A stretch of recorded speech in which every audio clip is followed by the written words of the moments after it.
Hello! Well, welcome to another episode of Gear Talk. I'm Jesse. We're here at the Torque King Studios again today. We have Chris here with us. Hey everybody. Does a lot of our R&D and a lot of sales. We pulled away from the sales counter, and we have Andrew here with Long Range Gear. Hi there. So what are we talking about today? I came all the way out to Montana to talk about NV5600s on the podcast. And I brought a bunch of goodies from my adventures from the top of my pile of junk. Yeah. You definitely got some pretty fantastic carnage going on. Yeah. Talk to us a little bit about this stuff. You got some good examples here. Yeah, so Okay. Sixth gear. Yeah, so sixth gear, we're going to start talking about what goes wrong. I got a couple examples. This is kind of what you'll see on the sixth gear main shaft. This is the most common thing. You'll hear like a lot of horrible noise. You'll hear crunch, kaboom, clank, clank, clank, clank, clank, clank, clank as you're driving down. These teeth break off of this tiny little gear. Because this is your sixth gear. This is when you're in overdrive. And then let me squeeze in here. This big old gear right here is turning that tiny little gear. So you're getting like, a massive size disparity. And so that'll be the first one to go after you got some miles and some fatigue on it. And then typically if you'll take out the main shaft, something like this will happen to this is the countershaft gear for sixth gear. So it's nice and pretty and uniform. It's kind of cool, kind of funny. Yeah, every third tooth is intact, 100%. Yeah, and this one actually, this has a completely loose section. Just they explode so easy. So and when people call that have this failure, they say something's going on with six, and I kind of explain, this little thing is what you're translating power through, but it's not even necessarily just this gear that you're driving through. You're driving that big gear is driving this big gear, which is actually driving through this engagement plate, through the slider into the shaft. And it's just not a very big circle where it's welded. It's just not, it's really not set up for success, unfortunately. There's the size difference right there. Yeah. So, running a good fluid and actually changing it is not lifetime fluid, despite what some guys will tell you. Keeping it cool, getting your end plate set right, will keep those teeth engaged correctly, so you don't move them outward and start getting on the tips that'll actually break that kind of stuff off. And then for another example, this is actually a good gear. This is going to get used in a transmission. And then we have a welder guy. Who is phenomenal. His name is Nate Pierce with Pierce Metal Fabrication in Spokane. He welds all of our gears. You can see on the engagement plate where the dinky little pin weld is. Yeah, just like that. We'll bolster it with, I take all my stuff to him. He's phenomenal at it. And we've had tremendous success with these. But that'll fix that, that'll help that issue. And to illustrate what can actually happen there with sixth gear, I have this. This is actually a totally separate gear, but it makes the point.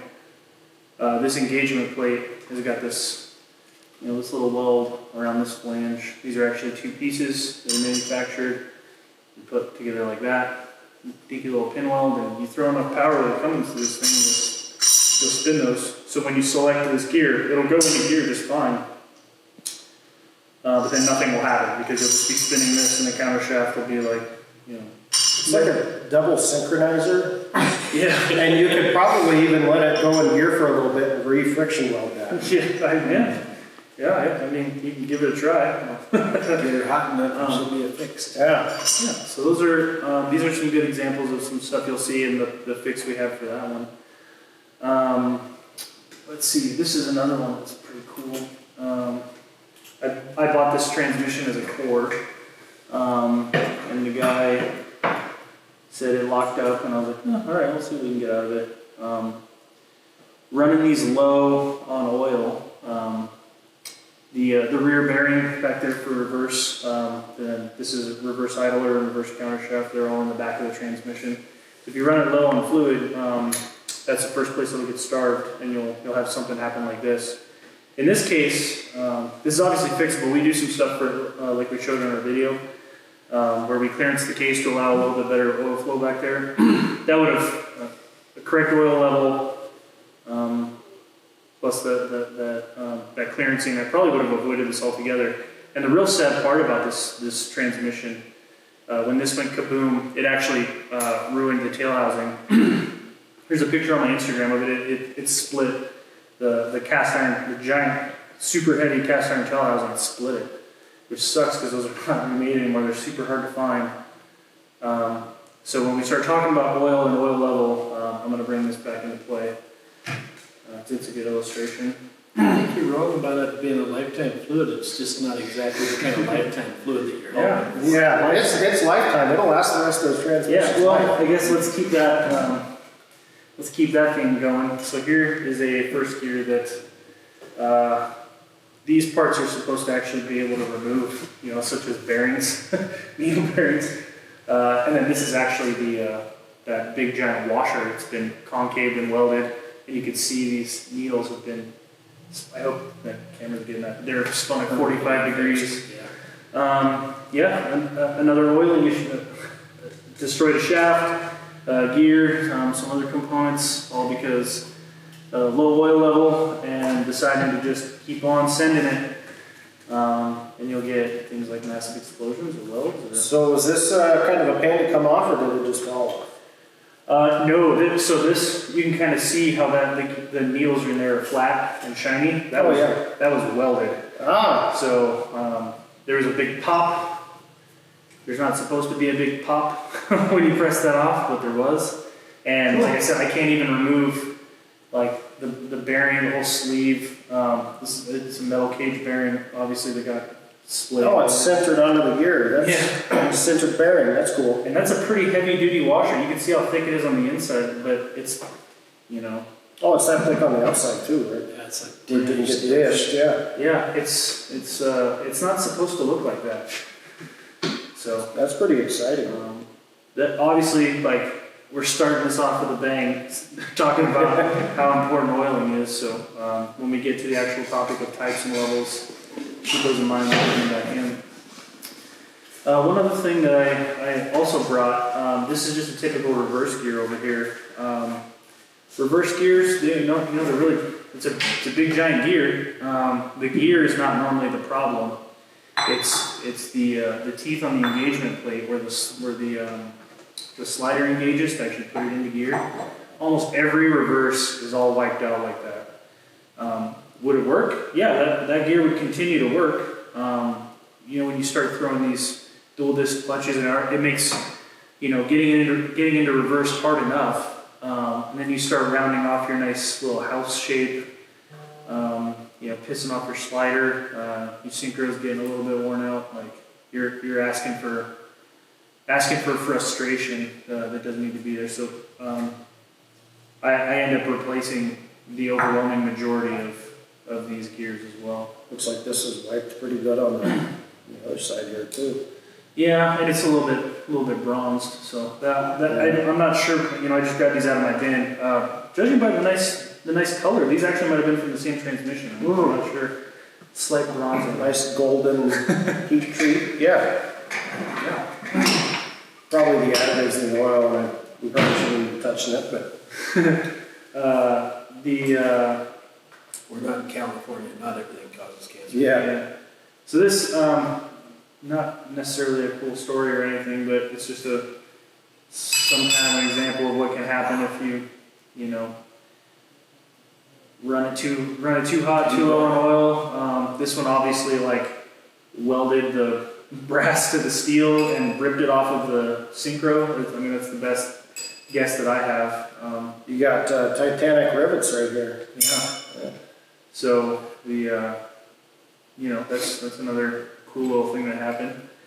It's very odd that it just did it on the outside. The inside still, it's burnt, but yeah. So the This was a third gear synchro, so there's no inside, there's no inner synchronizer on that. That's only on 1 and 2. So yeah, I mean, you could, if you're feeling adventurous, you might be able to put that into a first or second and see what happens. Yeah, I mean, It'd be permanently synchronized. yeah. Yeah. So those are just some cool stuff. These are, aside from this, is this one? Yeah, this is a new gear. This is one we're going to use in the transmission tomorrow. Then we have a nice TorqueKing input shaft over there that Nate at Pierce Metal Fab also welded. And this is a TorqueKing shaft. This is one they carry. It's a real nice piece. It's currently the best aftermarket availability, the best aftermarket option that's available. You can get it here at TorqueKing. Along with 6 gear, there's a more affordable option, I'll say, for 6th and input. Highly recommend not going with that. I mean, you could. You could, but you're going to end up buying this one. Doing it twice. That goes into that scale. The cheaper you go, the more you're going to find out scale. Yeah. Yeah. Well, when you inevitably send it to me to have it done a second time, I will not be putting the cheaper option. I only use these nice ones, and I only weld them. The input shafts from the cheaper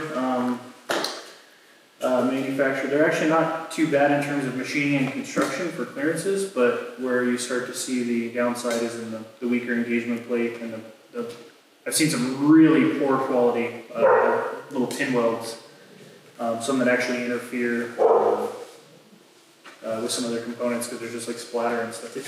Don't do it. Just call these guys and get a good one. You don't want to break that thing. We're going to be filming a video tomorrow about swapping input shafts. You're going to see how much work it is and how expensive it's going to be. So just don't mess around with that.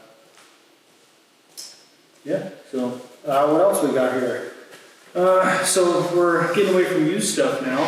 I brought some components that, just kind of got into my drawer and grabbed some things that I like to replace on, on top of 6 gear, which we replace on every one of them, and all the taper bearings, the needle bearings, the washers, the snap, like all your select fit snap rings and your shims and stuff. Obviously all that stuff and seals gets replaced, but some stuff that you might have seen in our build video that we did here. Some guys don't want to replace them or whatever. The early models, the early 2001 and before, we use a flat 3rd gear thrust washer. It's a steel. It very closely mimics the 1st gear. It's just a big flat, heavy-duty steel washer. That was the first design. It's not used anymore. They ended up switching to a plastic washer that looks like this, and it has some oiling grooves in it. But when you get one of those that's been flogged pretty hard, it's got a lot of miles, that plastic will actually be split all the way around, and like the end's broken off. And obviously, it's just plastic, but you still don't want that cycling through your transmission, right? Right. So there's a good aftermarket offering. It's a solution to that. It's this nice brass washer. You guys are going to be carrying this. That would be, spoiler alert here. Our master overhaul kit for the NV5600 is going to have those, and some other stuff you got on the table here. Yeah. So this is like the updated plastic washer that has the grooves, except TorqueKing. The manufacturer and carriers decided not to cheap out and get a good metal one here. This is what we use. This is what you should use. Don't use the plastic one. So this is a good piece. We like to use those. The little oil diverter for the input. This actually goes around and it helps channel oil with a little guide into the holes that will lubricate the pocket bearing that go inside there. These are kind of cheap. It's good to replace them. It's pretty hard to get them out without destroying them. It's just like a thin piece of stamped metal here. Getting them out of the bearing retainer, you'll bend them up pretty good. You can bend the back into place, but I mean, what was your guys' cost on these? Like $10? I don't remember. They're going to be in the kit though. Yeah, they're really affordable. Just get rid of them. Some other things that, if you go to like some other reputable sellers and stuff like that, you call them and say, I want a 5600 Revo kit. You're going to get bearings, seals, and you'll have the option with or without synchros, and that's it. All of these little pieces are little add-ons that you can get here. And these are things that you need. You need to replace these because these are washers that go on the outside of your reverse idler here. They're like a coated, I don't know what they're coated with, but they're coated like some sort of it's a wearing type material. Excuse me. You need to, yeah, I mean, you guys science pretty hard. It's like when you take these out, you'll see they're worn pretty flat. It's like a copper, and all this shiny, slippery stuff is gone, right? You can certainly reuse your old one, but you'll take note when you take your old ones out and have your new ones here from TorqueKing, put them next to each other. There's a lot of difference in the size, and that just gives you more room for this guy to go back and forth. And we don't want that, right? Right. There's no minimum play everywhere we can get it. Yeah, there isn't, in the factory service manual, there is not an end play spec, because there's no way to set end play. So there's like a preset, it rides on those idlers. There's no way to adjust it, but obviously with a nice OEM thickness new washer, it's going to be minimized, and the less that thing's slamming forward and back right when you start loading it and unloading it, the safer your build is going to be. So those are good. I highly recommend those in every build. Well, actually, let's go to these first. So I don't know if on our build video, you saw Joel and Jesse install these little keys and springs that go inside the hub. I'm gonna be my Vanna White.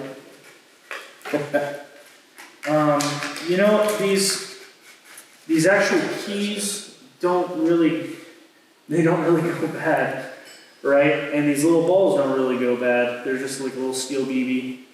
What you'll notice is worn is the little spring that comes in this little setup.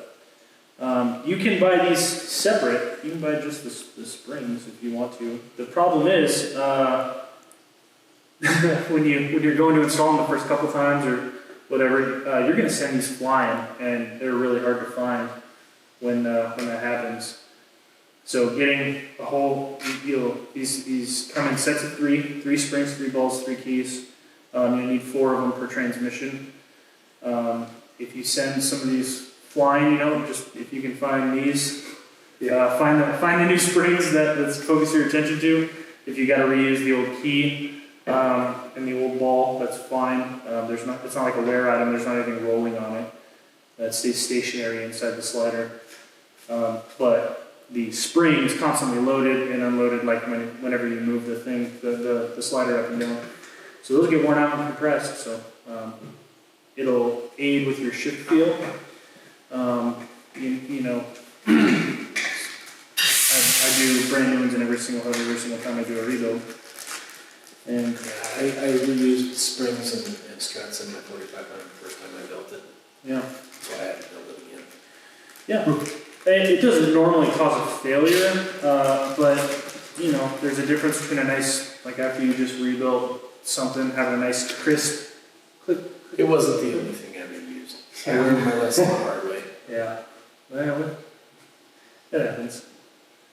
So I don't mind that I learned the lesson because I can pass it on to everybody else. Yeah. Like I've said in other videos before, we're happy to take all your money. But I'm not just trying to sell people everything. I want to be 100% fair. When I tell somebody on the phone, I hear what you got for your transmission and I strongly suggest this, it's because I've been there, I've done that. And it's no fun to do it a second or third time. You get good at doing it. I'm getting better all the time. Yeah. You got 4 transmissions in here, 4 NV5500s in various I stages. just think I have 4 of them. Yeah. Well, and I think something after you start doing it a couple times, you really appreciate, like, if you reuse all the springs and all this stuff, it's kind of a mushy, it might work, it might be smooth, whatever, but it might be a little mushy.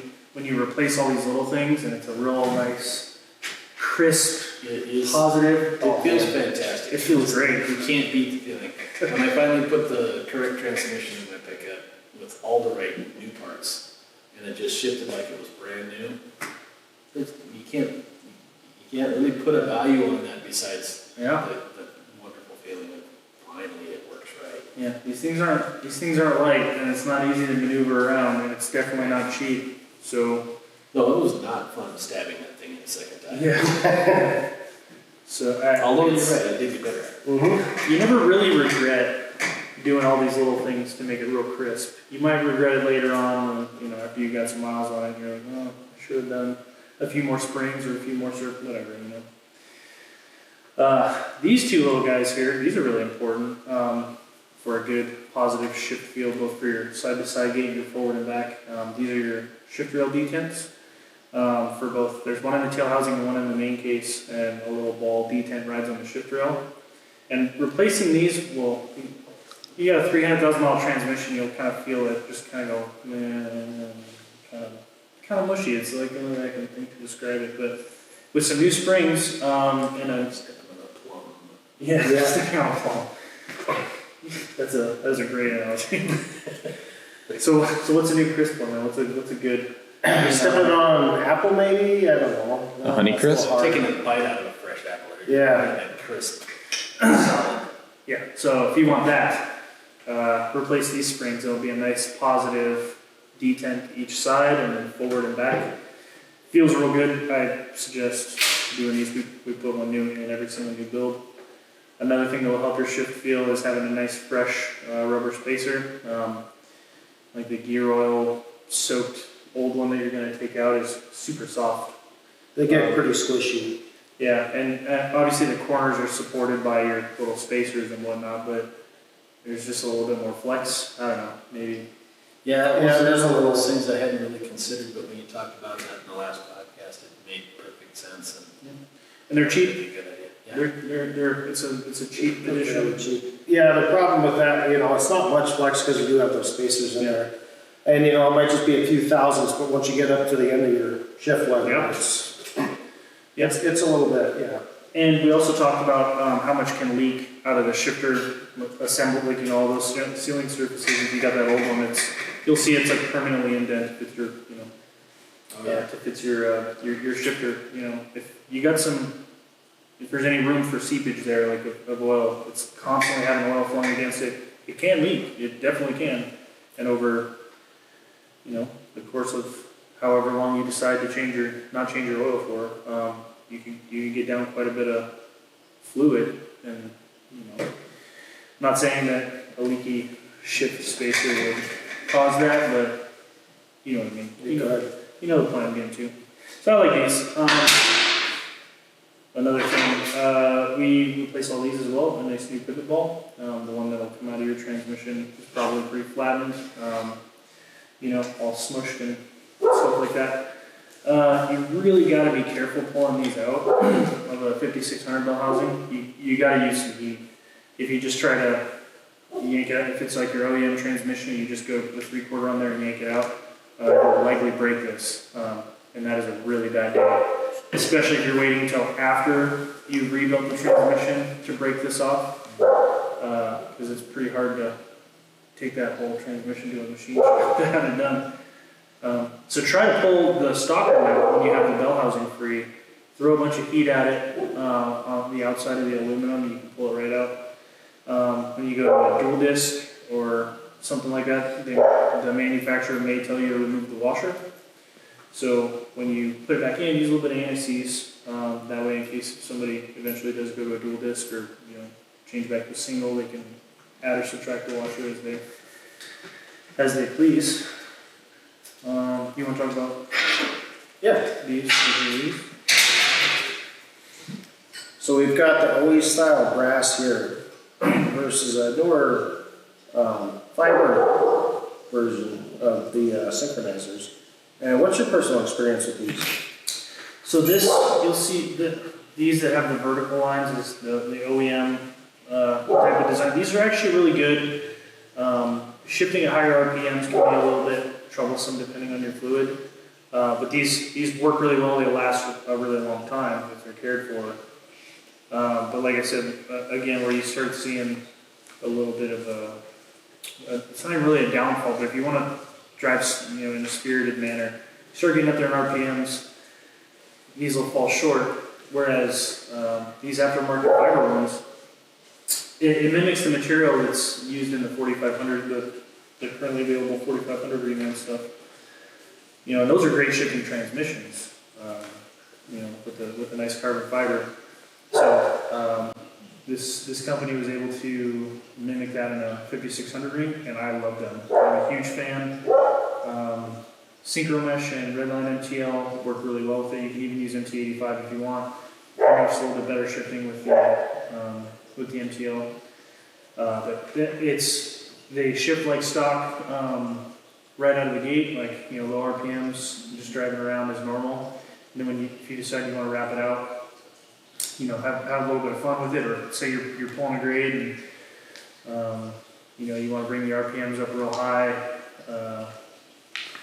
These will help you shift quicker and stay on the, you know, stay in the power, stay on the boost to get up that big hill with a big load. Because higher RPMs is where these things really shine.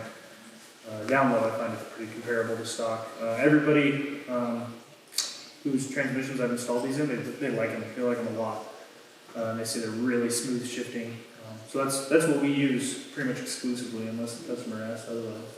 So how's that relate to the first design and second design synchros in the early and late 5600? Nobody makes the early design anymore. No, not even this aftermarket company. You can't get like the aftermarket brass ones anymore. There's no OEM ones that I'm aware of in the first design. So that's where these come in. These little shims. I talked about them in the build video. I didn't bring one over here for the build video, unfortunately, but this is the shim that we're talking about. On these synchronizers, well, I guess here, on this one. On the original synchronizers, on every other little space here, there'll be these like little humps, and they fit down into a groove that exists on the old style gears. But they're not available anymore when you throw these, or I'm sorry, the first design synchros on a new gear, it doesn't work at all. It'll grind. So there isn't an option even in the carbon fiber, the aftermarket companies. There's no reman version for this. So if you have old style gears, I would still suggest replacing 6 gear so you can get a new 6 gear. But all the other gears, you can actually use a shim. You can see if it fits right on here. If I wasn't special. Okay. You want the brass hammer or what? I'll get it. Yeah. There it is. Yay! So you can see if it's on there, it spaces it up to the right dimension so that the blocker ring can actually engage with it and synchronize. So then you don't have to change your gears out for the new style synchros. Correct. And there is a builder out there, a pretty high profile guy, saying these are a terrible option. I strongly disagree. I specifically built a transmission to test these out, and I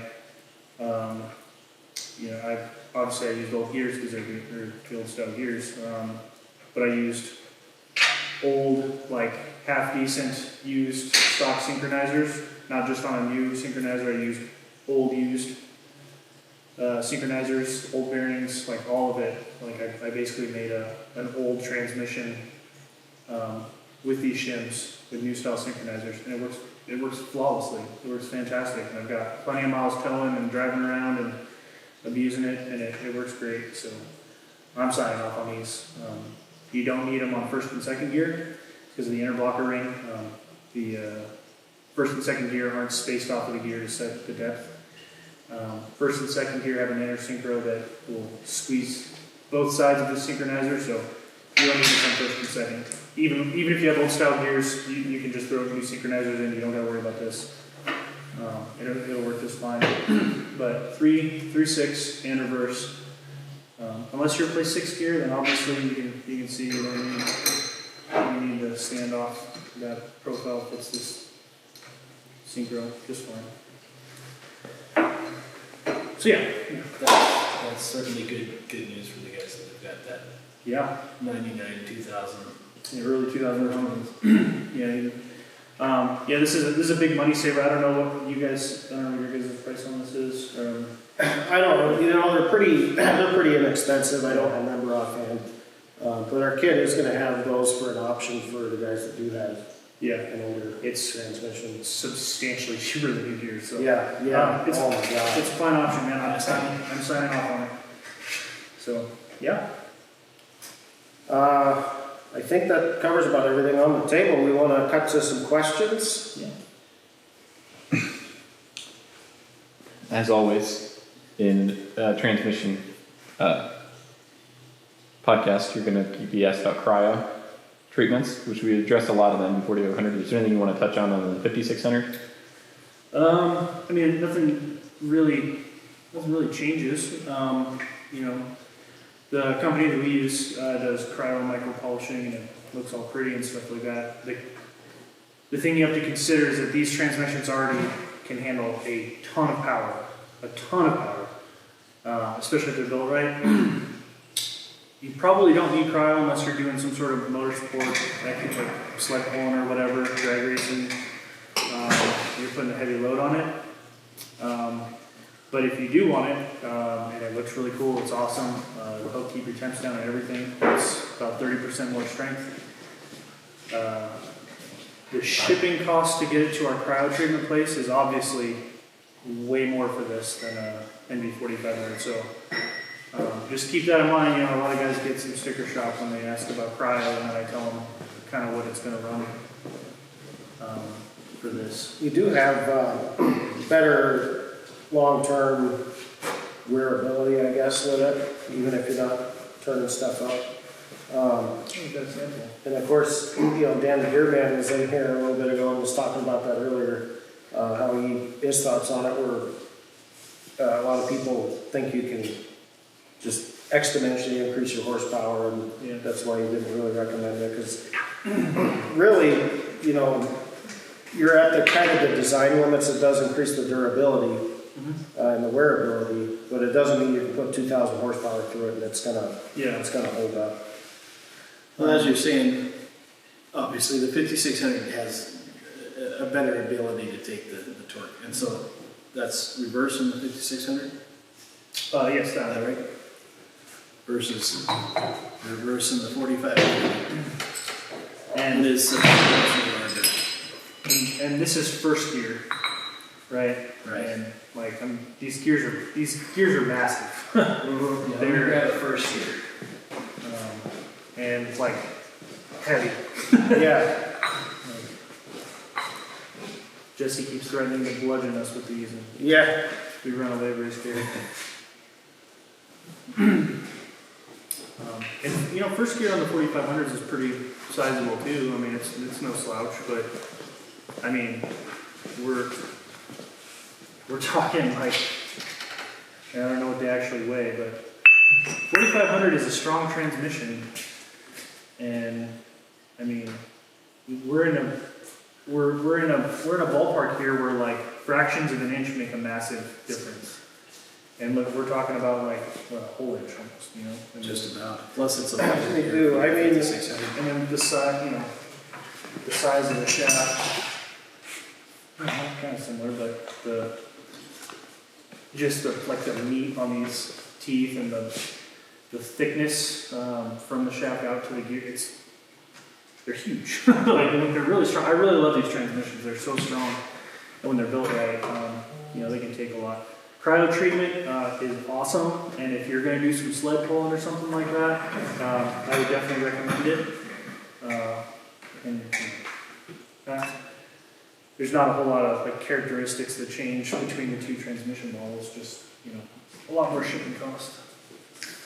Yeah, a lot more shipping cost. The way I described it, the first time I described a 5600 transmission versus the 4500, I said, I was talking to my dad about it, and I said, you know, you remember the old 435s and T18s, the 4-speed transmissions that all the 70s and 80s Ford pickups had, and Chevys and all of them had.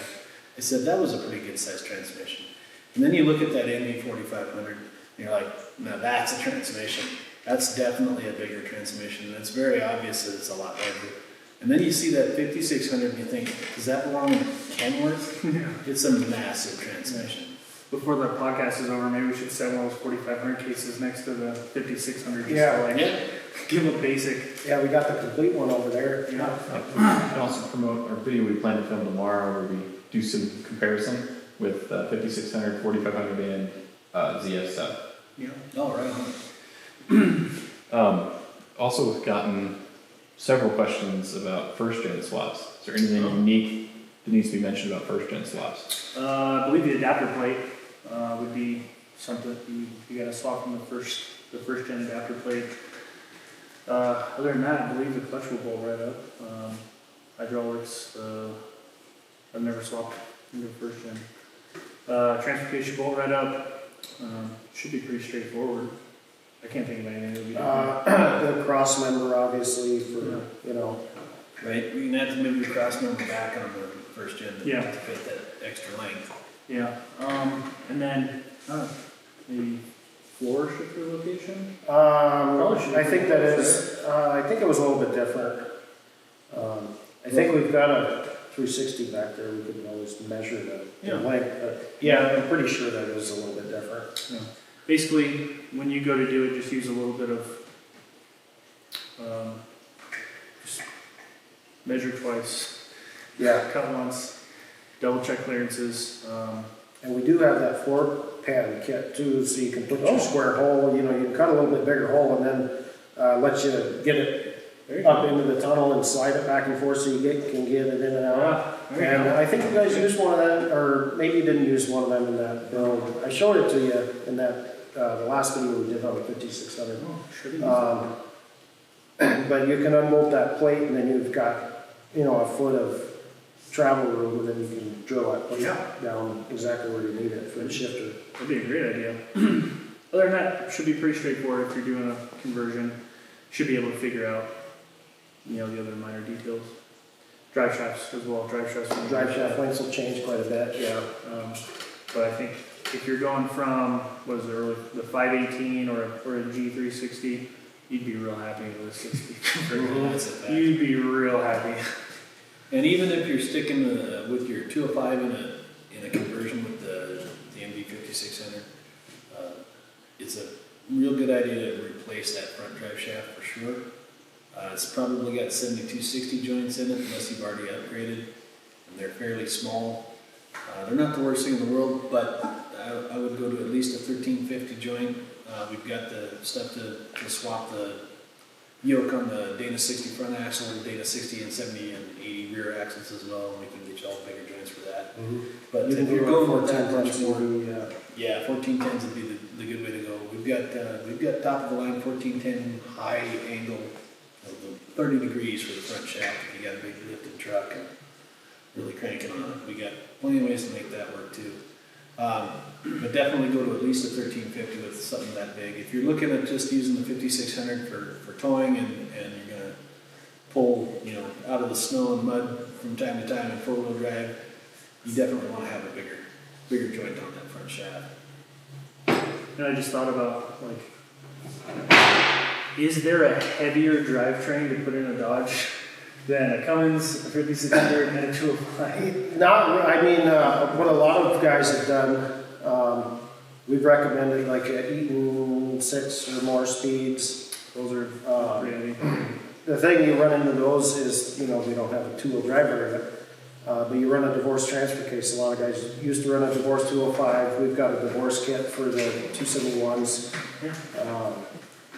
You know, that really beefs it up. If you know, the transfer cases, I forget what they're rated for. They take quite a bit. But if you think you need bigger, you can always go to a medium duty setup, you know, cast iron, big, you know, the world is your oyster on those. But besides doing all of that, I think, you know, 5600 is pretty much the way to go as far as go big or go home. Yeah, I wonder what that whole package would be if you could put it on a scale. Cummins, like fully dressed is like 1100 or something. Yeah, it wouldn't be light. That's for sure. It'd be What's awesome. the 5600 weight? It's just shy of 400 pounds, and then the 205. I'm sure it's not 1400 pounds. Yeah, it feels like Well, is it one guy trying to lift it or? I guess I'm just not as strong as I thought I was. Yeah. Thank God for that that transmission jack over there. Yeah. Served us well. Yeah, to the guys that are doing this on the garage floor, like, you know, with a regular jack or something like that, good on you, man. Hats off. Yeah. If you can, if you want to do it, I mean, you could get a cheap, you know, floor transmission jack, but you're gonna want something where the holding fixture is solid, because that's a lot of weight. Once it starts to go, it'll peel. Those imported. When we're jacks. since we're on the topic of the weight of these transmissions, I didn't even think about it until we got on this topic. If you're doing any sort of drive, like you're pulling the engine or whatever, or you're pulling a cross member, whatever, you cannot let this transmission just hang. Oh my goodness. I am just for those that don't know, you can't do that. Don't do it. How do you know? I'm gonna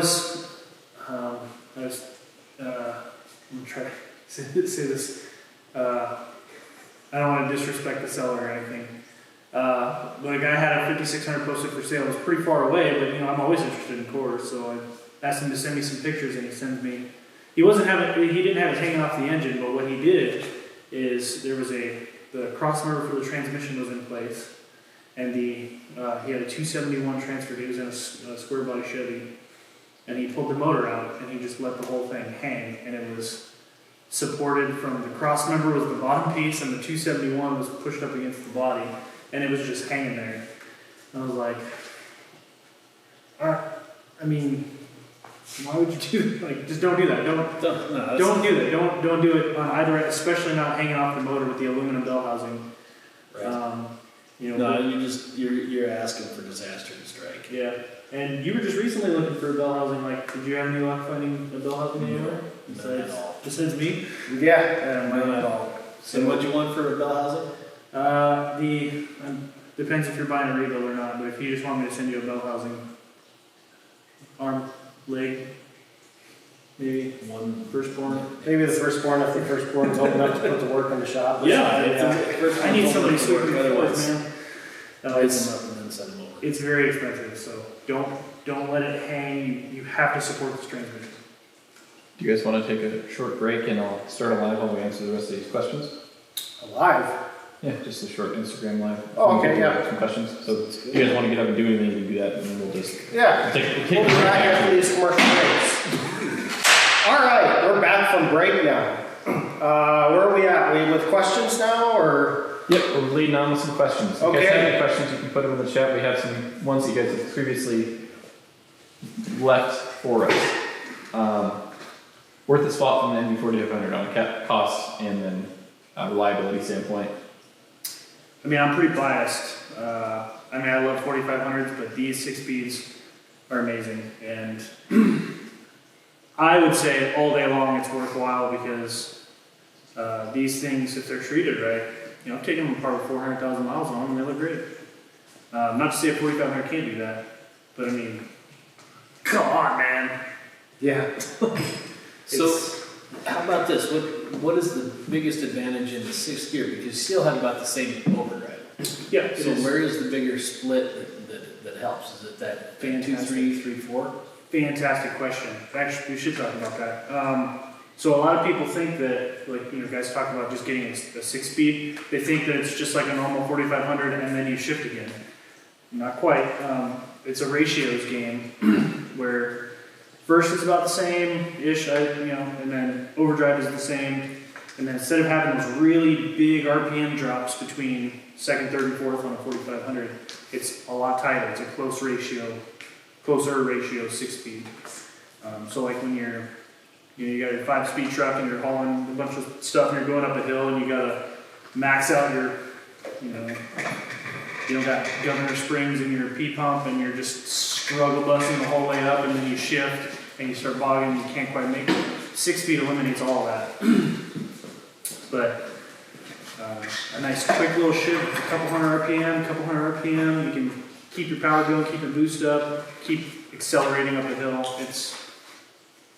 I love them. I'm worth it all day long. Yeah, did misspeak. Dyslexia really took over there. He clearly said fireman. Oh, yeah. Now it's ringing a bell? Yeah. So I was just telling him about his Ford, actually. And the synchros here, those are out of Mr. Fireman's transmission. Shout out to him. He's down in California, probably working right now. He should be taking some time off to finish his truck. Because I need a review. Come on, man. Let's go. No, Well, I guess we can say thank you for the perfect showpieces here. yeah. That we went over. Ideal right there. That's, I mean, it doesn't get any better than that for talking about synchros. Yeah, no, he's got a, I forget what year, it's a pretty sweet vintage Ford, and they're doing some really good work. I shared on my Instagram, there's a customer, it was a post about a customer update photo. That was his, that really nice looking red one. They made a real nice cross member, everything. It looks great in the floor pan. I can't wait to see that truck when it's done. His buddy has got a bunch of cool swap stuff too that when I went over there to actually drop off the transmission, I was just like drooling over all their cool projects. Yeah, you know, I'm a big Ford fan from way back. My dad always said he didn't care what he drove as long as it was reliable, and all he bought was Ford for 25 years. I have so many jokes right now. So I grew up bleeding blue, you know. Then I kind of switched over to Chevy because it was cheaper to find parts, lots more parts fit. I was driving cars, not pickups then. Yeah, small blocks are everywhere. They were everywhere. And then I drove a 91 Dodge Cummins pickup for a record. And Intercooled or non-intercooled? forever ruined on a non-intercooled Dodge. 18 miles to the gallon all day long. I told my boss, I can't believe that thing gets 18 miles to the gallon all day long. It was a 1-ton. I'm sure it was 456 gears. Yeah. She said, damn it, that used to get 20. But wow. You know, the get drags in those get a bad rap. I like them, man. When I rebuilt some of those, and the shift is just so like click, click, click. I love it. I don't hate them, but Yeah, I don't hate them either. I think it's not necessarily the smartest one to build if you're Yeah. trying to save money. I think honestly, if you're going to spend that much money, go to 5600. Probably Well, even still easier to find parts. I meant the G360. Yeah, the G360, I know. The G360 that was in the first gens, that's exactly what that 91 had. Yeah. And I didn't like it, but I wasn't as educated on transmissions at the time. That one, the shifter it just kept breaking right off the thing. And so instead of the boss actually buying a new shifter and just getting the right thing, the right fix, he just said, welder's over there. Stuck it back on. I fixed that several times. Typical Dodge owner. Yeah, well, the last time I fixed it, it was fixed good. It never broke after that, and I was there for another year. It never had another break. But Boom. There you go. Problem solved. yeah, probably couldn't get it off the top plate ever again, but it didn't break again. What's the next one, Joel? Somebody asked about 460 swaps. We've had a couple questions previously about Putting it- Ford conversions on NVs. Yeah, I am not aware of any sort of like adapter play, but then again, I don't know if anybody's picked up on it. Not a big Ford guy. And if I was gonna have a Ford, it would not be a 460. Only one customer's inquired, and they sent me a link to a real old, like it must have been when this transmission was still in production. Somebody had like a modular bell housing set up, they could put it behind other stuff. Which Wyatt and I have discussed and kind of have pondered about how that could happen, but there's a lot into that. If you had like your own adapter, and you can make the pilot fit, and adapter plate, excuse me, you can make the pilot fit, and the right kind of clutch. You know, I mean, presumably you could do it. Like, sky's the limit, right? You know, Yeah. how deep are your pockets? If you know a buddy or something with a machine shop, you could probably Yeah. draw something up and make an adapter real quick. Yeah, I'm not aware of anything to put it behind anything other than a Cummins. So, Or billet gears worth it? So about that, the only person that's working on that is Cody from Superstick.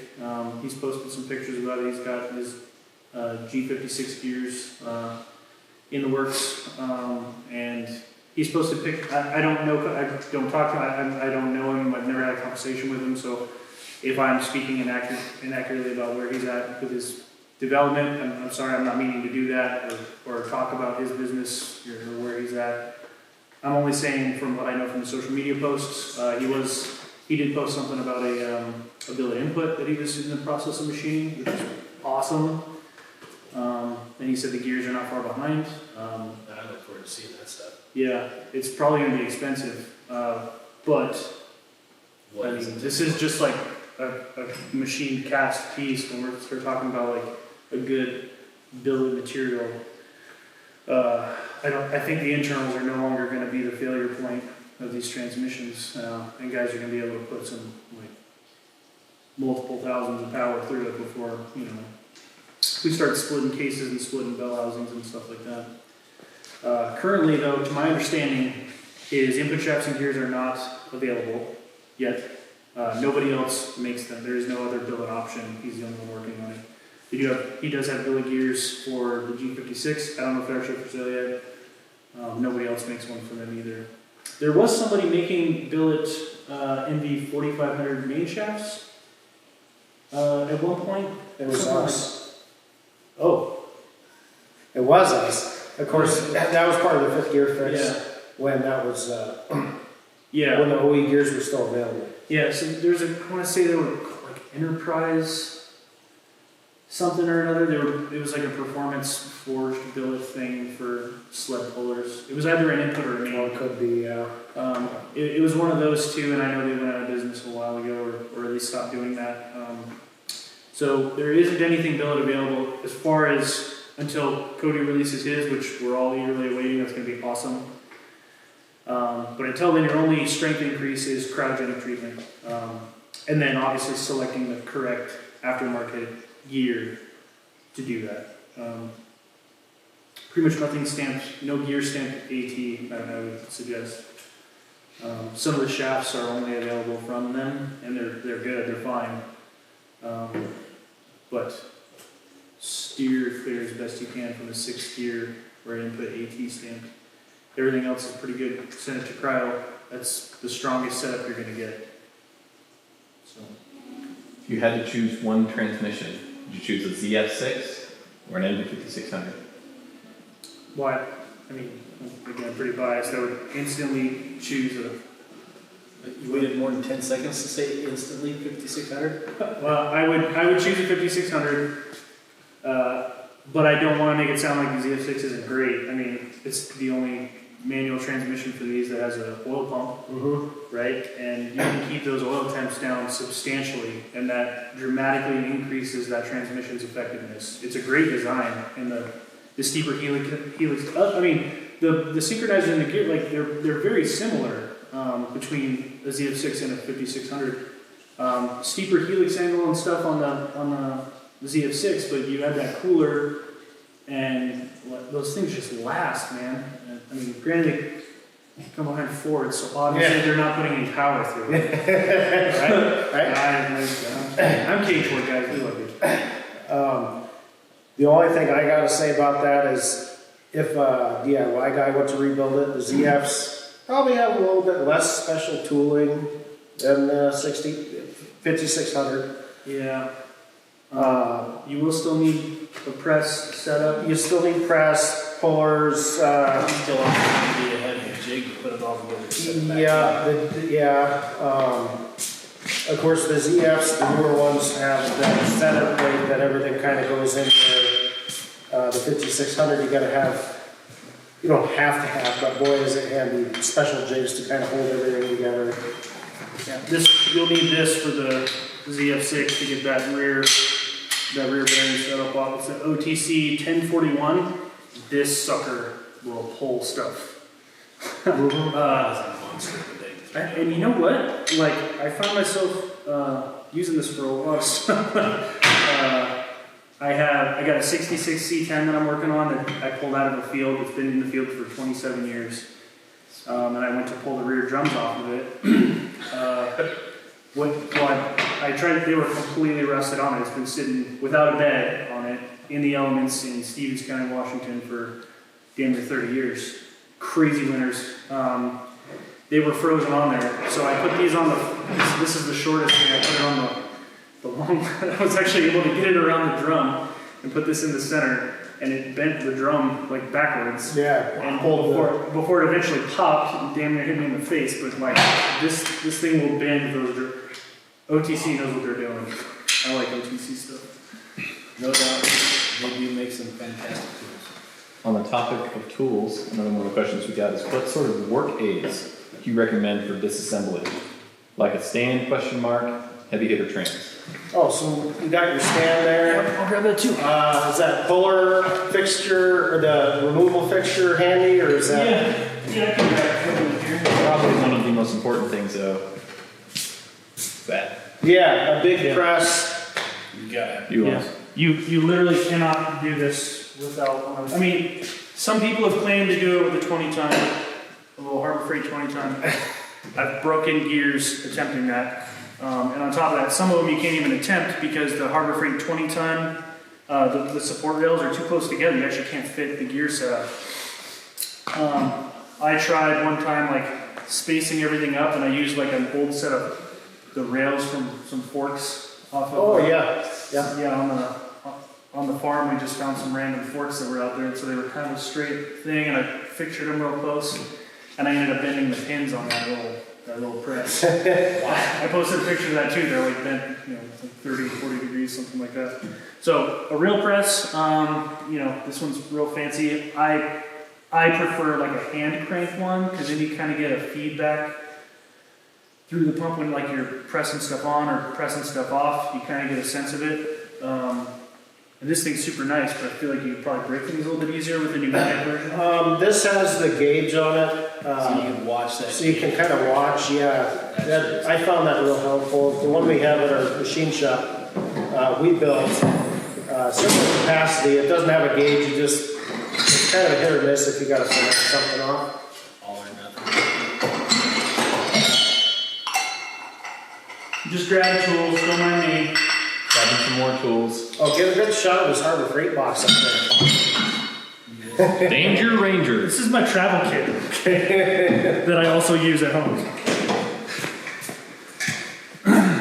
So, I think what I'm going to have to convince Joel to do is publish like an essential tools kit that I send. I'll send him stuff. So, these aren't mandatory. Well, However, Yeah, you say that like you don't actually mean it. I don't mean that at all. This is mandatory. It's absolutely necessary. However, you can do a lot of this with like bearing splitters, and you can like cut them off. But I don't know if you've noticed from any of my social media posts, I have a lot of disdain for people who cut bearings off because they inevitably they always go too far. always hit the shaft and sometimes hit the gear, and it's just unfreaking necessary. So this is the Miller 6444 puller. So this is like, they make these collars, right? And you saw me do them on the build video, right? They fit right in here, and they're tapered in the correct manner for each bearing. And some of them even have like it's like undercut to get around gears and stuff. Like this is the correct factory tool. And then you set on this puller here and put the sleeve over to hold it in place. Here's another set. This particular one wasn't clearance, but the clearance ones have a little bit bigger of a taper. Yeah, I got some. But all kinds of different sizes. You got a little drawer full. You probably got a whole drawer full. Yeah, I brought the entire set because we're going to be working on those. Well, it's the only way you can do it. You need 4, you need the 5th one. Yeah, and so these, I think I have the medium one on here. It's the same, yeah. They come in 3 different lengths for the different types of like locations. Here's the long. There we go. These pullers are super cool. They're super modular. I actually end up using a lot of this stuff on the 4500s, and I use them on this stuff. They're pretty awesome. They really make the job. And you can use them for other things too. They're really expensive. I think these you can find them on eBay for like $300 or whatever. You gotta buy all the collars and jack like that. The whole kit used to be, well, for like 4,500, 5,600. The whole kit used to, 20 years ago, used to be pretty close to what the same as what you can get one of these for now. If you get on eBay, and I haven't looked since we've kind of started making all these build videos, to show people what they can do. I don't know if people have started buying up these kits or not, but there's a couple of like Atlantic City pickers, or there's another, I don't know, there are guys that like go through shops and stuff and sell toolkits. Some of them had like the complete 5600 toolkits to include like all of these bearing drivers. There's a variety of these. This is just one sample to drive the bearing on. The fixtures, the pullers, some of these other things. Anywhere around the 1500-ish range, 12 to 1500 range. In my opinion, it's worth every penny. You can resell it for as long as you don't break anything, you can resell it for probably the same price and get your money directly back out and not lose any hair during the rebuild. Yeah. Not lose any years off your life or throwing any tools or anything. Just the savings in labor, and just the savings in labor and the ease of use. It's worth every penny even if you don't resell it. This will, if you're the first time builder and you kind of gotta like rig something up for every bearing that you have to pull on these with like a bearing splitter or some kind of other contraption, just like this will save you hours and hours and hours of just trying to fix your stuff up and ghetto rig your setup. And then God forbid if you forget a washer or something and put a bearing on, well, you're going to destroy that bearing getting it off of your ghetto setup. And then you got to wait for that bearing to come in. Of course, most of these will effectively remove a bearing without damaging it. Don't recommend that. If you got to. Yeah, very rarely have I seen, out of all years that we've been using ours, just a handful of times as a cage come undone. But usually everything, the rollers and everything are wore, and they just start to fold. Yeah, as long as you select the right collar. Correct. If you pick one that's just a little bit too loose, it can pull the cage off, and then you're kind of in trouble. Mm-hmm. There's still ways to get around it, but So these are. Like I said, you could probably do it without it, but I would say these are pretty close to mandatory. The stand is not mandatory, but the stand really makes it easy. You guys can make stuff. You can use like cinder blocks, because they're open. You can stack cinder blocks up and kind of prop stuff up on that if you want. I don't really like that, but pieces of wood, whatever, old gears. So this isn't mandatory, but it is nice. This guy here. This is pretty convenient. You could also make something for probably less than what you would spend buying a factory one. But this, if you've seen our build video, this is what you'd actually screw into the end of the main shaft, and then this down into the counter shaft to lift it straight up. You are going to have to come up with something to take place of this to actually lift those, but it doesn't have to be this. So, whatever. Coming from a piece of all thread on a steel plate or something would work. You could take even just like some strapping or twine or something, and you can lift it out crooked. It's fine because the case is off all the heavy stuff. If you just tie something around and lift it, it'll be lifted and it'll be suspended in the air, kind of crooked. But you can simply just pull the bell housing off at that point by hand, and you don't need anything fancy. So this is convenient, not necessary though. I would say that does make this support fixture necessary because this sets the offset of the main shaft and counter shaft. So if you do make some kind of lifting fixture, lifting it out, not such a big deal. But when you put it back in, you've got to have everything just about perfect. So a lifting or a stand like this, and if you had all thread or something, shoot some flat bar with an eye hook. You could get it aligned properly before you drop it into the bell housing. Here's some stuff that is required. I'll start this is the tool, and you can see like I've put it through some hell. This is the tool you'll see us use tomorrow in the video that you use to remove the tail housing. There's not a lot of points on the tail housing that you can use to like pry against. You can actually break off some of the little small ears and stuff like that if you start abusing it. Don't use a brass hammer. Yeah. So something like this is mandatory. It does not need to be this Miller, what is it, 8244. It doesn't necessarily need to be this, but it has to be kind of like this. This OTC puller, and I've never used it for this, but just seeing how it's made and constructed, it could be used for that, because you can take off these two arms, put it on this side, and it would kind of mimic that. So having like just a big puller, maybe not necessarily OTC 1041 size, maybe a little bit smaller, but it does got to be pretty sizable. It will be mandatory if you don't want to break anything on the tail housing. You will need a spline socket and a main shaft nut socket. This is my home brewed, so this is a 4500 main shaft tool, and then That's what they look like. yeah, Before modification. Right after we make them. yeah. And then Carlisle was the supplier for the 5600 side, so I have a dual purpose main shaft nut essentially. But to get that off correctly, you'll need the spline socket, TorqueKing 4x4, sells these new. And then the tool is available in the correct size for the main shaft for these, but just a Carlisle, I forget what size it is, and I cut off where the size was. So, sorry.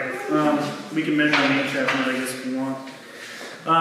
Do not try to remove the main shaft nut with a chisel. Hate that. But you can nick stuff and ding stuff, like it's just a terrible idea. Don't do it, just get the right socket. If you're taking it off with a chisel, that means you have to put it back on with a chisel, which is not. I'll just use my small caliper. Yeah, I don't know if I can see it. Yeah, I got a main shaft nut around here somewhere. Yeah, so if you're taking it off with a chisel, that means you're going to have to put it back on with a chisel, and there's no way you're going to get the right torque spec. And So it's inch and 15 sixteenths.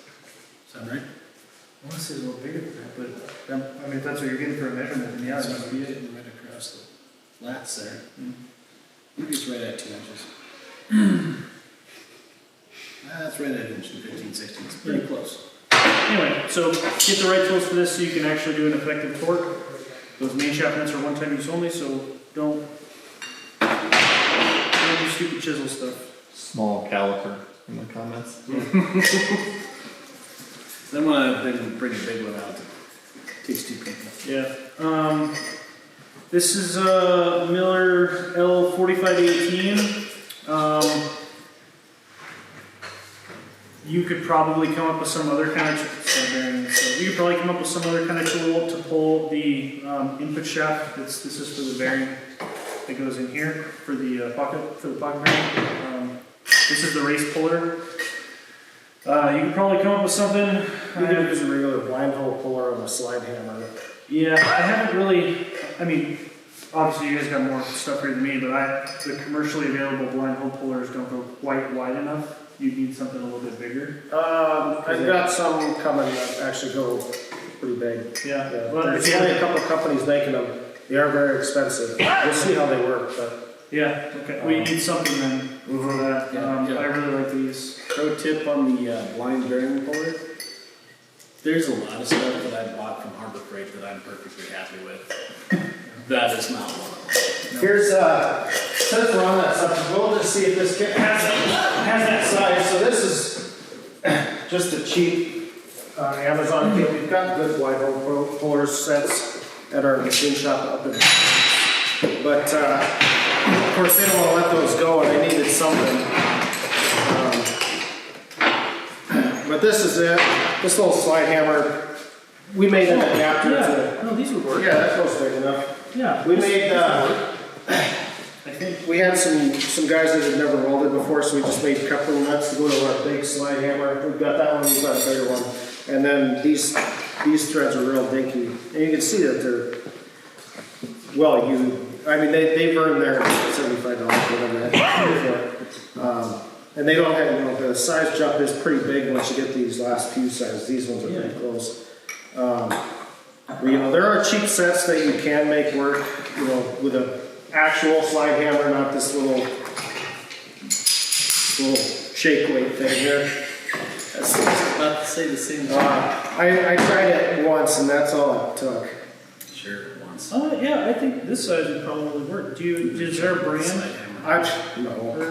I got it on Amazon, there's no brand. But anyway, you know, you can find stuff for reasonable. And these don't grab perfect. I mean, you know, look at the wear on that one, that's... If you just gotta use it, yeah, if you, well, actually, no, that one wasn't. These smaller ones were, and then there's a broken one here, but you can get away with, for a one-time use kind of thing, you can get away with a little cheaper, but these compared to the good sets we got at the machine shop is night and day. And these may or may not grab, you've got to readjust them several times, then they're not even hardened. I don't even know if this is a good tool steel. You know, they will usually work at least once. So there are some other options there. Are we answering the question? Was he asking for tools and things that make it convenient? Like recommended tools Yeah. Okay. for disassembly. Oh yes. Hey man, $1 at Home Depot. These things are awesome to hold the input shaft on. Just any real clamp will work, but these are cool. They work great. You can move them around real quick. This is the tool to set the bearing race depth on the input shaft. You don't really need it. It just makes it super easy to press it down. Excuse me, just to press it down and like know the depth is right. But the depth is 1/4 inch, 250 thou. So if you don't have this, you can't do it. It's just annoying. And if you go past it, you gotta have the tool to pull it back out. So. Yeah, I think that's all I can really think of. That you need a big torque wrench. You definitely need a pry bar. The medium-sized one from Harbor Freight is great. A big torque wrench. Yeah, one of those is good. Probably don't need that. Just a typical 1/2 inch drive that goes to 250 thousandths is good. That is a torque wrench too. That doesn't use freedom seats. Looks about the same size though. How much gear rollover noise is acceptable? So you shouldn't really be hearing much of anything with the iron case. A lot of people carry the idea over from a D56. The aluminum case really like amplifies the gear noise. You may hear a little bit from the metal cage bearings, but not. Yeah. We got to go further in depth. Is he hearing this over a Cummins engine? Yeah. That's what I was getting at. Like, normally when people bring up gear rollover, what they're hearing is like a bearing failing. Or what is another really popular one, I really like the SKF throwout bearings. I'll tell you and see if he joins. Okay. The SKF, I think it's like NV5600 in Napa.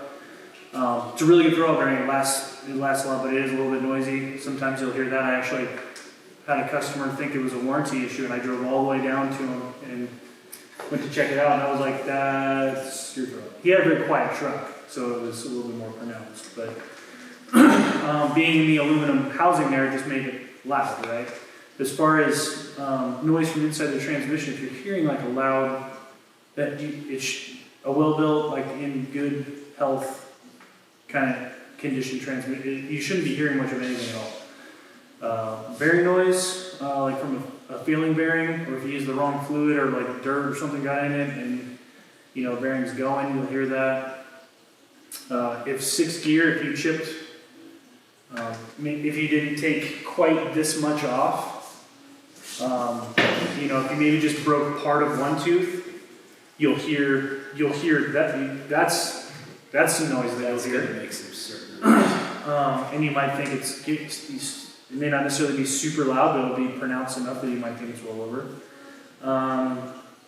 Another big one is the clutches that people use. The South Bend, they use the little bumpers on the dual disc. If you lug them, you will hear the, even in gear under load, you'll hear the resonance of that plate. And if you're familiar enough with those plates, you know that that's a distinct sound. Some people that are a little bit less familiar might go, oh, something's rattling in my transmission. And you're like, well, no, hang on. Let's dive into this and we can recreate some driving scenarios and, make it happen on demand and you hear the distinct bumper plate noise, That's another thing. I really like, on that topic, I really like the Valor Quiet Dual Disc Organic. I'm personally running that. It's freaking silent. It's awesome. Run that one. And that SKF throwout. One of our last questions is a couple in one. I'll read you what this guy had to say. What kind of horsepower, torque, is stock in the NV5600 can handle? I've seen ratings on the web as low as 560 foot-pounds. Basically a stock 5.9 third-gen Cummins. But people are sled pulling with them at much higher horsepower and torque ratings. And what is done to a quote-unquote built NV5600 to make them even stronger? Also the overfill debate. Most places recommend 1 quart overfill for 6-year lubrication. Okay, so I'll try to hit all these. So as far as the rated torque input, yeah, it was something like 560, 580, something like that. That's a little bit ridiculous. It was still rated for higher than what the engines put out stock. Yeah. Yeah, but certainly underrated. Like by a huge margin. I'm probably somewhere in the 1,300 foot-pounds and like the transmission laughs at me. Like it's got it for days. With that being said, right fluid, right tolerances and everything, that completely changes like you could break this transmission with a stock common rail, right? I mean, you can do it with 12 valve. So there's a lot of factors, but let's, for the purpose of this discussion, assume that the transmission's in good health, correct fluids being used, and nice tight tolerances, and all the gear are in good shape. Way more than 560. None of my customers have been like hitting the top shelf of the power threshold. One of my customers has got a compound common rail, so I think it's an 04 or whatever, big injectors, some hot tuning, like a real nice setup. Transmission is doing fine, just fine. Cody Albrecht, we talked about, he's the one coming out of the Billet stuff. He's posted a few times, and some of his customers have been on the upper limit of things.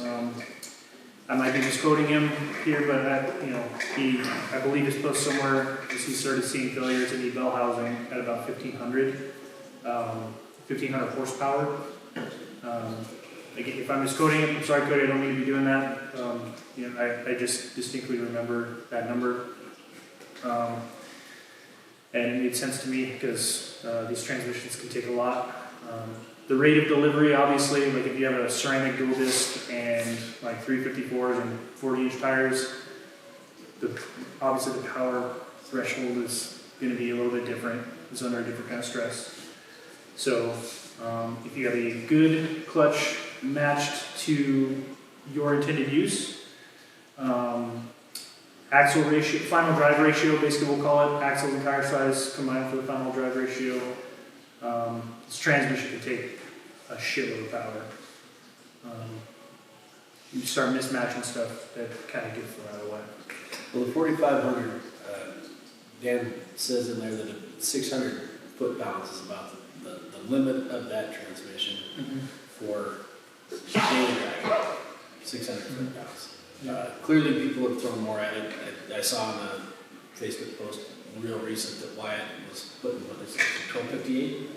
I'm pretty sure it was 1286 foot-pounds of torque and 518. I'm pretty sure it was 518 horsepower. But two is wheels. Not shock loading. Yeah, he has an older center force single disc actually that has the counterweights on it. It's actually kind of a cool little clutch, and it's not organic. It's not ceramic. It's some weird thing I've never heard. It's like I think they call it like a semi-metallic or something. I don't know, whatever. It's an unobtainium clutch. Unobtainium clutch from center force. Yes.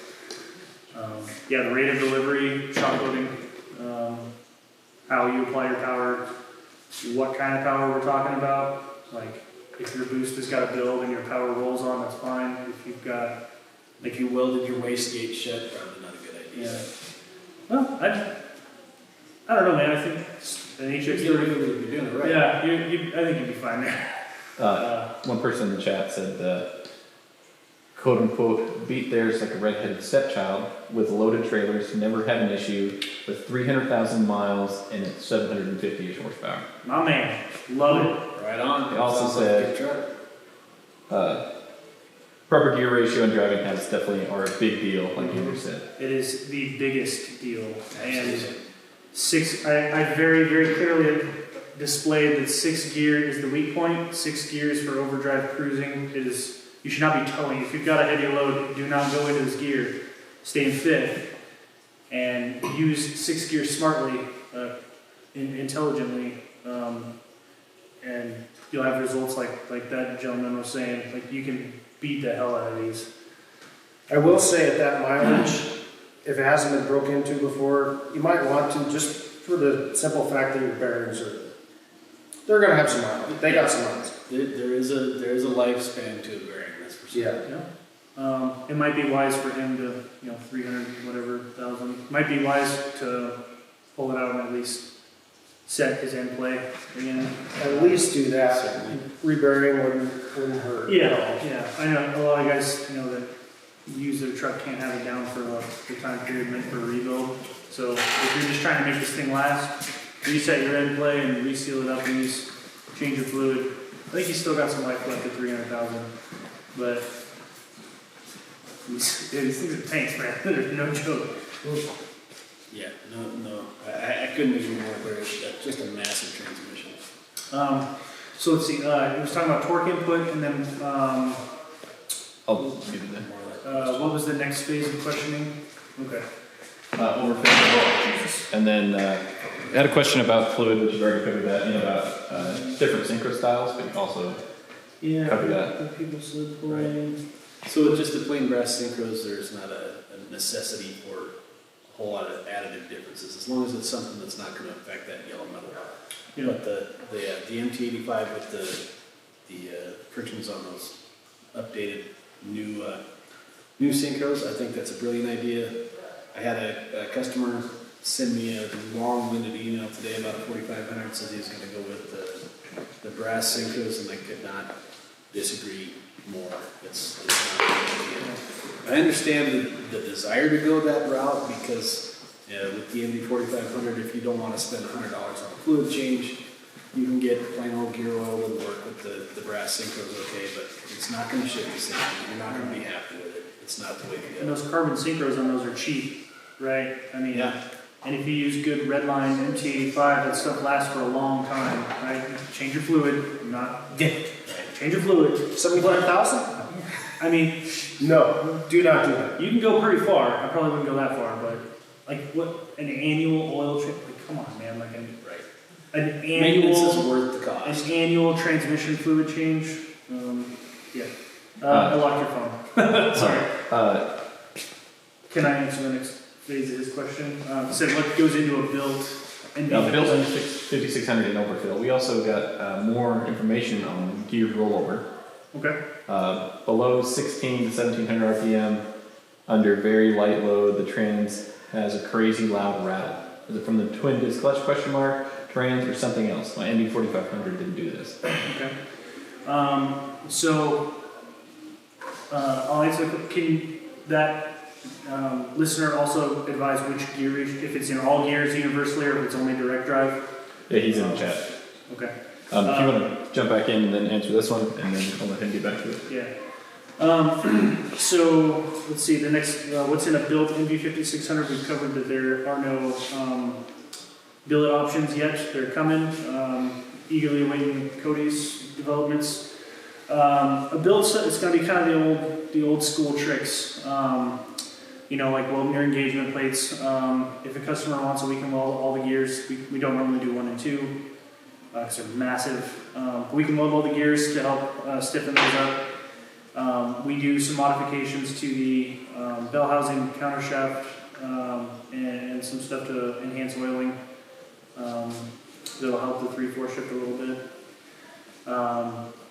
Cryo treatment is like the biggest step, and that's good. We really like running PTO coolers because it helps keep them cool. I don't know if you call it built, it's like an add-on. And then our synchros, the carbon fiber synchros, are a huge benefit for spirited driving. So that's kind of, we just kind of found a way to set them up to make them both last, feel good, feel solid, shift really well. And this, like the old oiling, we showed clearly clearancing the case to get oil to the rear bearing. That's really helpful. Little stuff like that, those old school tricks. When Billet gears come out, obviously, that's going to be a super, super game changer. I like your phone again. Okay. I think you got it. And then how much do you recommend overfill? At least a quart, and you can go a little higher. I've heard some people say you can put 7 quarts in. They'll start to weep. I don't really see the point to that. Clearance your case when you do your rebuild to help to the rear bearing. But 1 quart over for a total of 6 is when you buy a rebuild from us. We send it out with 6 quarts of Pennzoil synchro mesh. Start with that. Get your good 1,000 miles in, flush it out, and then just go back with 6 quarts through the shift, go through the top. Don't go through the fill port on the side. Just don't do that. Just put 6 whole quarts in through the shifter tower, and it'll be good. If you add PTO coolers, it's a quart for the full size on each side, and then you guys have a really cool milled down side. I mean, I guess if you were like a stickler about numbers, it's less than a quart. I just put a whole other quart in, and it's pretty close to a quart. And then our thinner ones are pretty close to a half quart.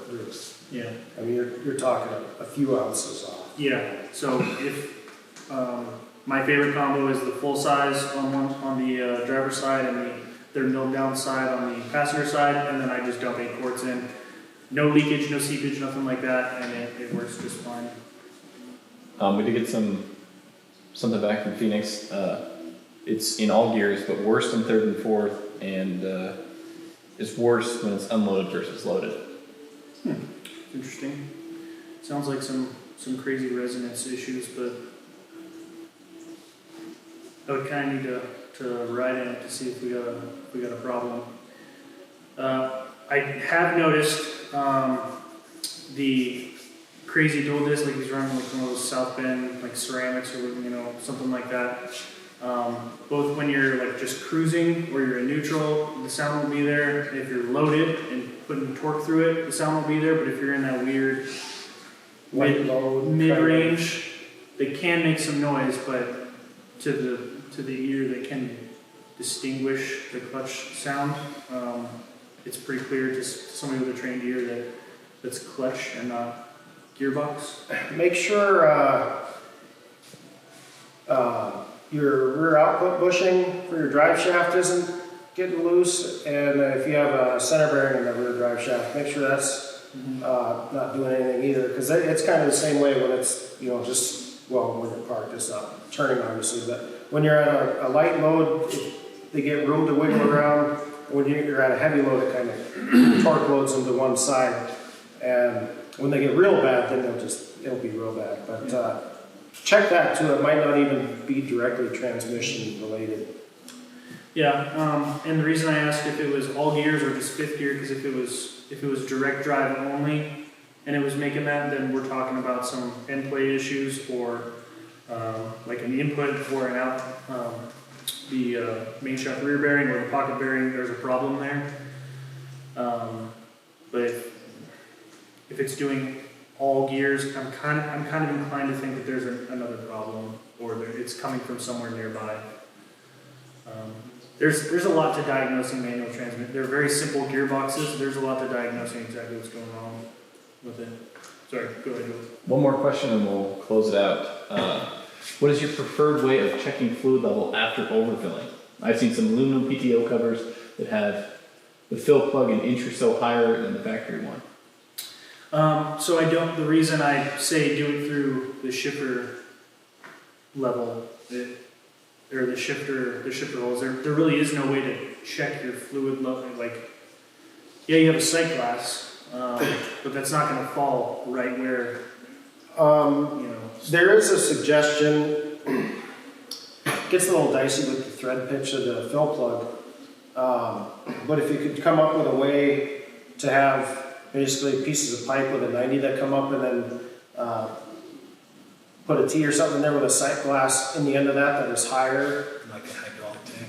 Kind of like a hydraulic tank, yeah. With a sight glass that's higher, then you could, just wipe the blow by off the from your crank vent off the sight glass and see if you're at that level or not.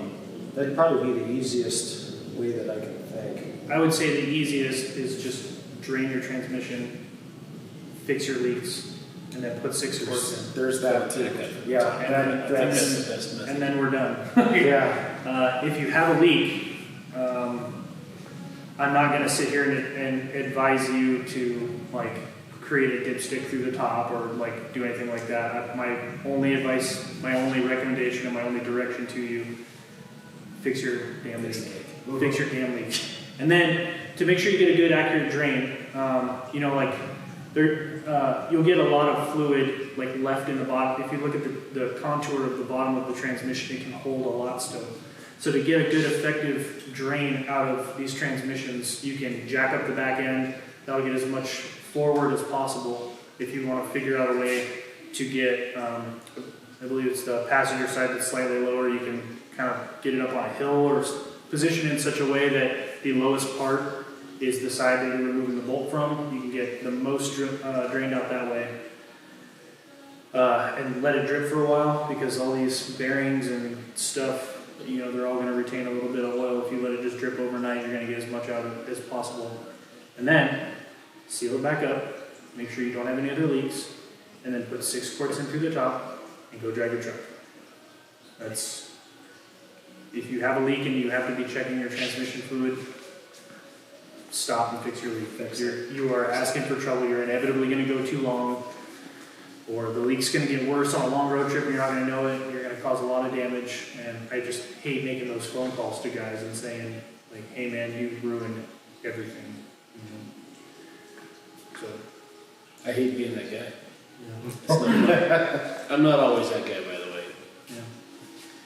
Might seem like it sometimes. Well, somebody's got to be the whipping boy somewhere. Yeah. The concrete looks pretty clean right now, Chris.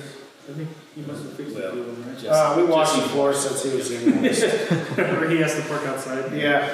I got my Piece of pickup cardboard. pretty well leak-free, except for the front differential Mm-hmm. and the front main. I've got a front main seal I haven't stuck it on. Everything behind that, golden now.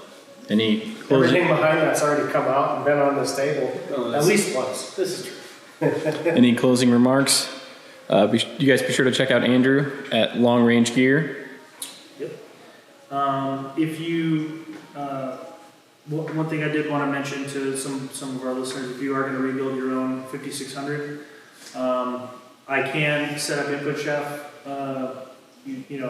I can set up input shafts for you with both the pocket bearing race and the main race. If you guys don't want to buy the tools, I can provide those, sub assemblies if you'd like. That's typically like the hardest part for guys to get, or that they don't want to attempt. So if you need something like that, I can help you out. I'm not sure if you sweet talk to these guys, then if you're closer to buildings, maybe they'd be willing to help you out. I don't know, I mean to volunteer you. $1,000. Yeah.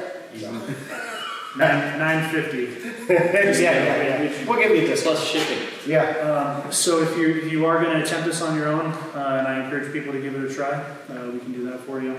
If you want your gears welded, I've got Nate knows what the hell he's doing. He's very skilled. You can get in touch with me. I can put you in touch with him, or you can just visit his Instagram, Pierce Metal Fab. He's really skilled. You can mail stuff to him. He can weld them up for you. Aside from that, you want, or are we not? You touched on it, so I assume you're telling people that you're selling. Oh, the master overhaul kit? Yeah. Yeah, so I've got a master overhaul kit in the works. That'll be comparable to the completeness of our NV4500 kit, which has everything. Everything but gears. Everything but gears, and you can get those too if you need. It's going to have all these small parts. The early shims will be option. It'll have the input offset. It'll have these little washers.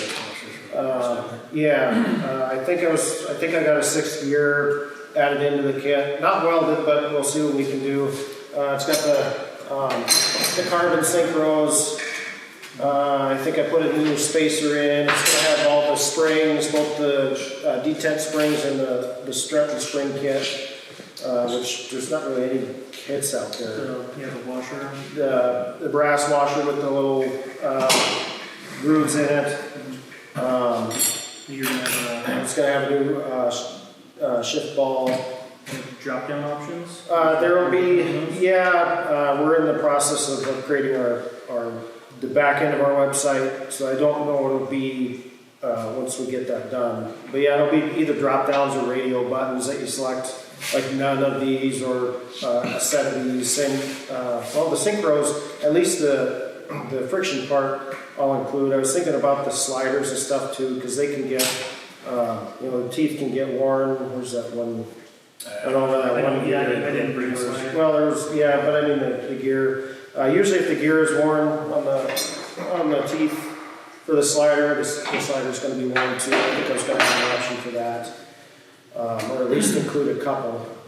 I can't remember everything. It'll have everything except the gears, except maybe 6th gear, and I might throw an input shaft in that kit, or at least an option. It's going to be a full.